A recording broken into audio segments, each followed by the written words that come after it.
ముఖ్యంగా దీని గురించి ఎన్నో సంవత్సరాల పోరాటం.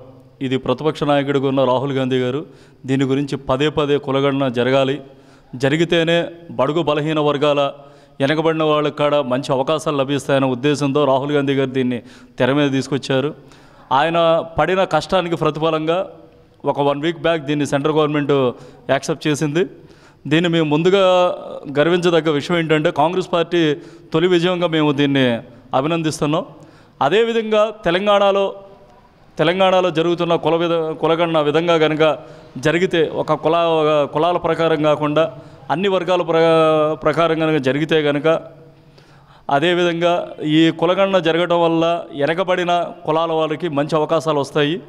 అంతేకాకుండా విద్యలో కూడా 50% రాజ్యాంగంలో ఇచ్చిన విధంగానే బీసీలకు కానీ ఎస్సీ ఎస్టీలకు కానీ వెనకబడిన వారికి బాగా బడుగు బలహీన వర్గాల వాళ్ళకి కాడ వెనకబడిన వాళ్ళకి కాడ 50% విద్యలో ఉద్యోగ అవకాశాలు కానీ కల్పిస్తే బాగుంటుంది అన్నదే మా ఉద్దేశం. అదేవిధంగా బడుగు బలహీన వర్గాల వాళ్ళకి అంటే బీసీలు కానివ్వండి, ఎస్సీలు కానివ్వండి, ఎస్టీలకు కానివ్వండి, మైనార్టీలకు కానివ్వండి, ఓసీలకు కానివ్వండి వాళ్ళ కులాల వారీగా వాళ్ళకి ఇచ్చే రిజర్వేషన్ కనుక డిక్లేర్ చేయడం వల్ల ఏమైపోతుందంటే చదువుకొని ఎంతోమంది ఉద్యోగులు రాక నిరాశస్థితిలో ఉన్న వాళ్ళందరికీ కూడా ఒక మంచి అవకాశాన్ని అవకాశం ఇచ్చినట్టు ఉంటుంది. అదేవిధంగా చేసిన తర్వాత కులాలకి దాన్ని రిజర్వేషన్ని డిక్లేర్ చేసి ఒక జీవోని కనుక పాస్ చేస్తే కనుక బాగుంటుంది అన్నది మేము కాంగ్రెస్ పార్టీ తరఫున కోరుకుంటాం.